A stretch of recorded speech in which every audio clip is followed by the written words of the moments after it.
Hello everyone, I am the Lord Siphon, and I welcome you to the beginning of the end of this story of Minecrack. Don't worry, not the end of the world or the series, not yet anyway. Please allow me to explain. It helps to think of this arc of projects as a book. Now, this book started in January of 2023 and is one that has had over half of this series uploaded since, including plenty of side quests and miscellaneous journeys, but ultimately and finally leading to today. Now, between this episode and the next, we will conclude that journey together. Now, going back to the book analogy, today is very much the final chapter of that book, and the next episode, the epilogue. And after that, honestly, I haven't quite decided yet. But back to today. What are we doing and why are we doing it? Well, the why is actually pretty easy to answer.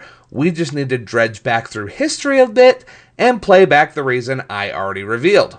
Over the months since I built the temple, things in the village have gotten a little out of hand.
So when we did that village expansion so many years ago, we took care of only half that problem. A few clips in there still revealed what are called chest or even shulker monsters. These are boxes of materials for a build that kind of just get pushed to the side when a build is finished. Well, in the years since, that chest or shulker monster has become a full-fledged ecosystem.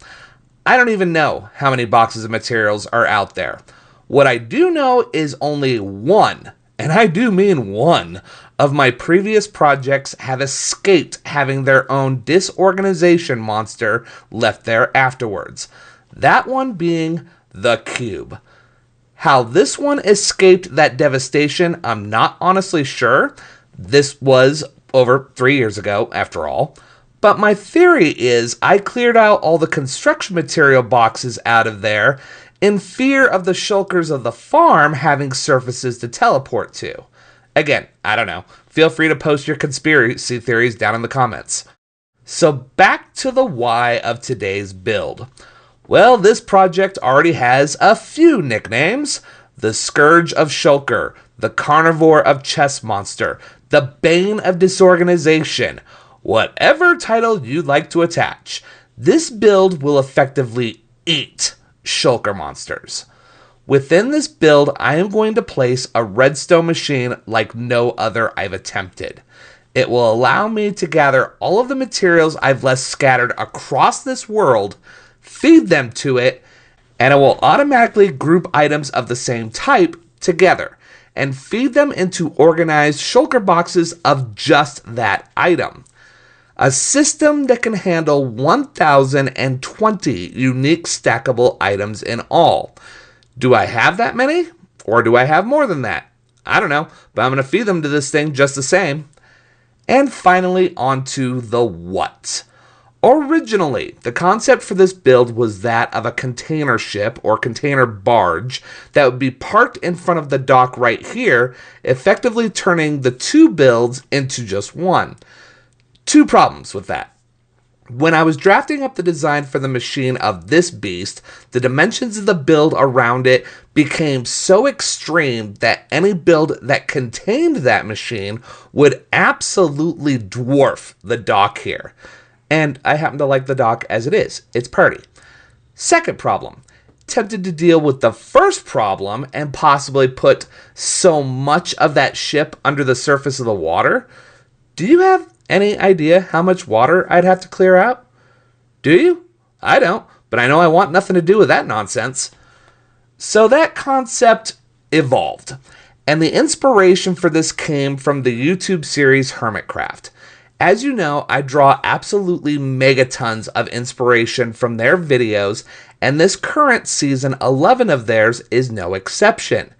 And there's a word that keeps getting tossed around quite a bit this season: whimsy.